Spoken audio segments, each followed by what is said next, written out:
السلام عليكم ورحمة الله وبركاته. كسر هذا الصومالي هيلث لايف ستايل وان كان على بقلة حديدان وهي عافمتك خصية رك بدن وعالم كترسن سيبا تديوجا مقرنصا يعني نلوش الهرم مرتي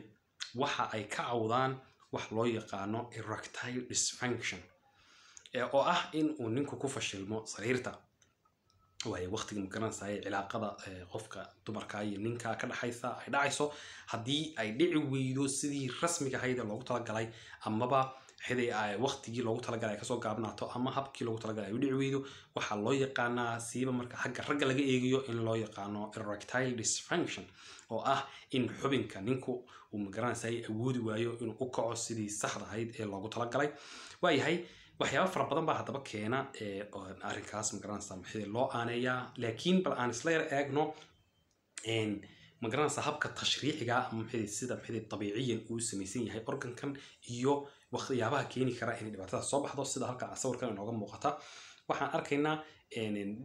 jirkii bini'aadamka qaybtiisa hoose siiba nin oo ay muuqato maxay yani xubintii taranku iyo xiniintii marka xiniintaasi halka ay shahwada ku soo sameeyso waxa loo yaqaanaa magaranaysa epididymiska yani sideedaba maxay waxaan ognahay inay tahay meesha maxay shahwada sameeysa inay tahay xiniinta marka ay ku ururinayso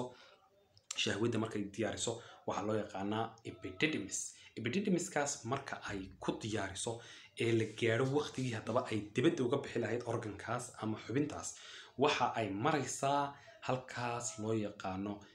fast difference soo maartid xubid baasha tuumbada dheer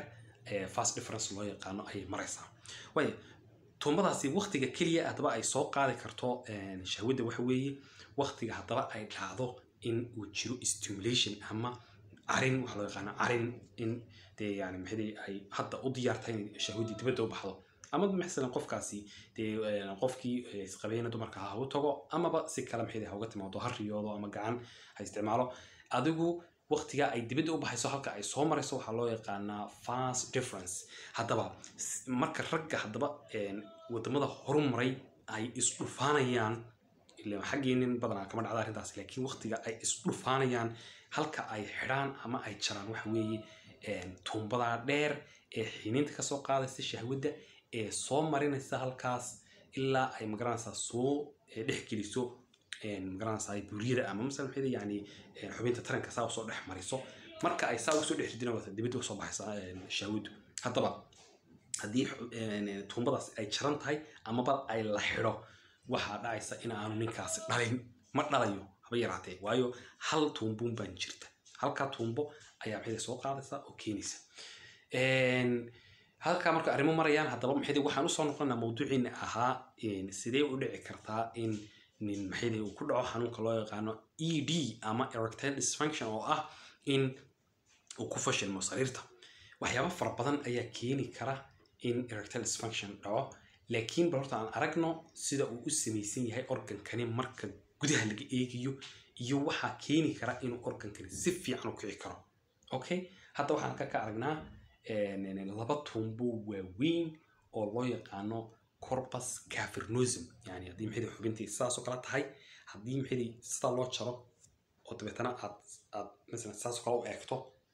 yani maxay marka hore saas oo hama saas oo eegtay dabeetana waxay arkaysaa laba maxay tuumbo waaweyn oo dhexdiisa ku jiray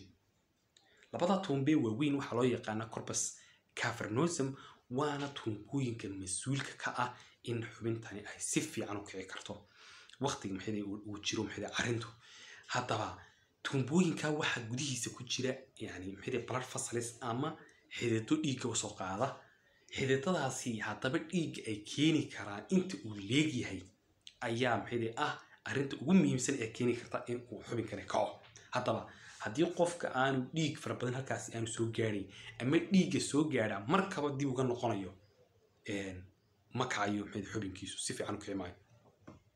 hadda maxay halka adarkaysa goobada yarcas waxa weeyaan waa labadii xidid ee maxay meesha dhiig keenay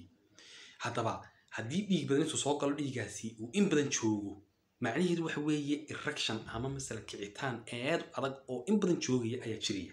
hadii dhiig yar soo galo ama dhiig markaba dib uga noqdana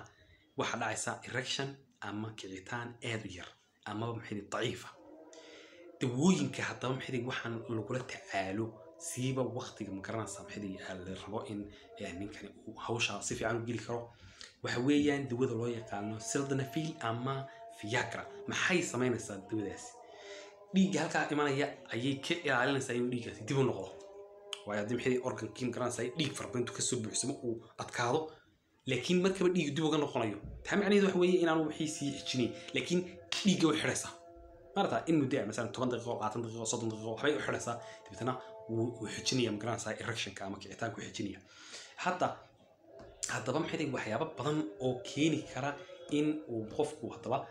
ku fashilmo arrimahaas waxa kamid ah in uu noqdo qof maxay yani ka cabanayo wadnaha hadduu wadnaha ka cabanayo kow ma samayn karo arrimooyinkaas hadduu maxay xanuunka loo yaqaano macaanka qabo iyo hadduu maxay hypertension ama dhiig kar qabo haddii maxay faatka ama cholesterolku xaydhu ku badan tahay jirkiisa hadduu qof buuran yahay haddii keliyuhu xanuunayaan haddii testosteronkiisu yar yahay yani mesela waxa loo yaqaano testosteronku waxa weeyaan waa hormoonka raganimada hadday ku yar tahay khadka ayuu ka baxaya haddii uu nin weyn noqday oo yani wax kasta way jilaya ma garanaysaa haddii uu stress badan ku jiro anxiety badan ku jiro haddii maxay islaanta ay haystaan haddii problem kale jiro hadday iyada lafteeda xanuunsanayso uma hamooniyo haddii uu soo dawooyin khaas ah qaato sida kuwa dawooyinka wadnaha dawooyinka maxay kaliyaha dawooyinka hypertensionka ama mesela pressure loo qaato haddii uu tubaakooyin cuno khamri cabo qaad cuno soo jeedo in badan haddii uu daalan yahay ama imtixaanaad uu ku jiro marta haddii uu maxay intuu galay maxay yani amaliyado intuu shil galay xaggan hoose wax ka noqday dibadna amaliyada la sameeyay xididada qaarkood maxay yani wax la yeelay ama meelihii maxay yani maxay muruqyadii qaarkood wax noqdeen waa dhibaato keeni karta babaasiirta kamid oo maxay yani hoos u dhigi karta waxyaabahan oo dhan haddii xubinkiisa laftiisu wax noqday waqti maxay wax kaga dhaceen oo kale marka hadii يعني dhibaato kasta sideeda marka loo daweeyo waxaan meesha ka baxaya maarta qof khamriga iska daayo depression ka baxo sleep ka maxay hagaajisto cunto fiican cuno oo magaranaysa faadkii waxa ka baxo hadii tubaakada ka baxo haduu qaadka iska daayo hadii kaliyaha iyo maxay maskaxda iyo wadnaha iyo wixii magaranaysa